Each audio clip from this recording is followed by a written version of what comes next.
Hey guys, thanks for coming back. This weekend I saw The Wolverine, starring Hugh Jackman and a bunch of other people that I'm going to screw up their names in about 30 seconds or so. Anyway, this is With a K Review. I'm Victor. Let's get to it. Awesome. With a K Review! It's VIC? No, it's with a K. Oh. Now, every reviewer out there has compared this Wolverine to the last Wolverine movie. And I just have one thing to say about Wolverine Origins. This person here is Cyclops, and this guy is Deadpool. And just because you put them together and sew their mouths shut doesn't mean that they're a new character, it just means they're stupid. So when I heard the Wolverine was going to come out, I was really excited because I was told that it was going to be rated R. And then they changed it to PG-13. I was less excited, but then I found out they were going to have the Silver Samurai.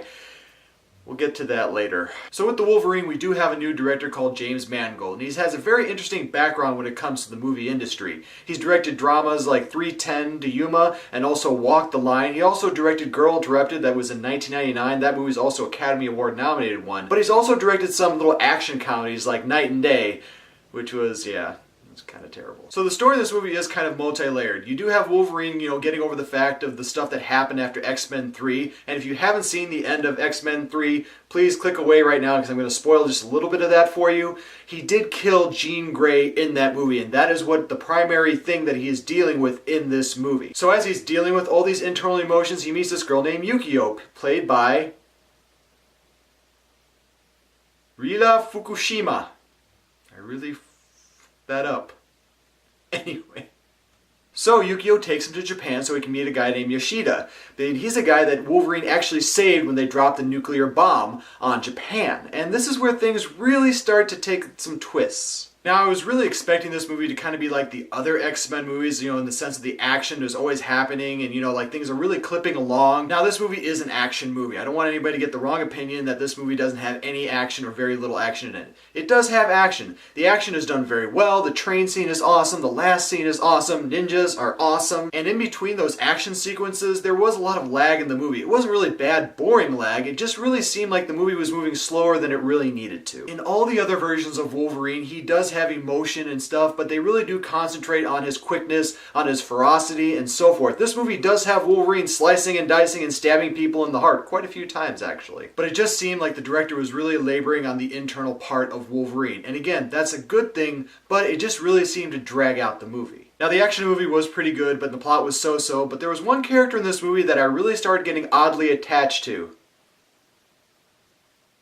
And this character is the character of Viper. Now, I don't know about you guys, but if you ever played Super Street Fighter, she actually does look like the Super Street Fighter character Viper, except, she's blonde and the other one's a redhead. But anyway, and if there's really any character in this movie other than Yuriko, she really does outshine just about everybody, and she really makes a sadistic, well-rounded character in the movie that I was almost kind of rooting for. Now, the rest of the cast in this movie was not horrible by any means. Everybody really did a good job in this movie, but all the connections with the love interests and how people were connecting emotionally, I really didn't buy into that. I would say in the percentage, I would give it about 65.314% on me actually buying into all those characters' connections. But the one side character in this movie that really kind of bothered me was Hirata. And you know what? He does have connections with Yuriko, and he does have connections with the other family members that are there, but I really didn't understand who he was for, whether he was a good guy, a bad guy, anti-hero. Really didn't make a lot of sense. But you know what? He did have a clan of ninjas, and that's pretty cool. And he also looked like the Asian version of Hawkeye, if Hawkeye had a group of ninjas. And he could. He could, Joss Whedon. But for the most part, I did enjoy this movie. There were some plot holes having to do with healing factors and, bone claws, which I really wish they would take that out. That's kind of dumb. But if you're a major fan of the X-Men or even a minor fan of the X-Men, you do know who the Silver Samurai is. And in this movie, it doesn't have that Iron Man 3 Mandarin twist in it, really. But it is something that I can see those minor and major fans being like... But for me, I'm kind of like that mid-range fan, so that really didn't bother me with them changing the Silver Samurai. So I'm going to give this movie a 2.5K review. It's going to be a very strong one. So I want you guys to go see it in theaters at a matinee price only. When it comes out on video, make sure to rent it for $1, and when it becomes streaming, kick it up into your top 25. And thanks guys for watching my show. I really do appreciate all the viewers and subscribers that I do have. If you just stopped by, make sure to subscribe above and click those keys and comment below and tell me, did you like this new version of Wolverine? Do you think it should have been a little bit faster? What are your opinions about it? Let me know in a private message or just click your keys and tell me. And remember, never forget, If you don't like what you're watching, you can always turn it off. Thanks, guys.